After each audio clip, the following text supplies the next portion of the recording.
La nécessité d'effectuer des examens avant d'envisager de procréer est vitale. Parmi les examens recommandés figure celui de l'électrophorèse, un examen dont la pratique est indispensable et fortement recommandé. L'électrophorèse est un examen qui permet normalement la migration des protéines sanguines et en fonction de leur migration, on saura si l'enfant est drépanocytaire ou pas. Donc c'est un examen capital et primordial pour le diagnostic même de la drépanocytose.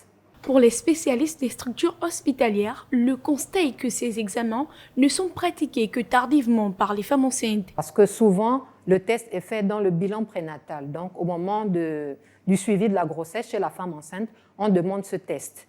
Mais lorsqu'on le fait, si la femme est porteuse du trait ou elle est drépanocytaire et que son partenaire également est porteur du trait ou drépanocytaire, à ce moment, cet enfant sera drépanocytaire.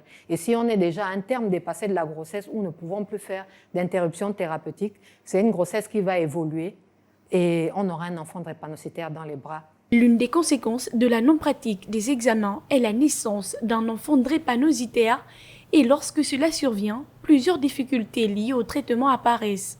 En période de crise, à ce moment, on recommande d'aller vers la structure de santé la plus proche pour être correctement prise en charge.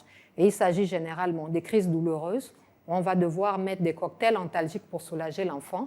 On peut également avoir des crises hémolytiques, où on sera obligé de transfuser l'enfant. Et il y a aussi des pathologies dégénératives qui peuvent survenir avec l'âge. Il est nécessaire que chaque citoyen adopte des gestes responsables en ce qui concerne la pratique des examens tels que l'électrophorèse, car ce n'est que de cette façon que l'on pourra efficacement lutter contre certaines maladies, à l'exemple de la drépanocytose.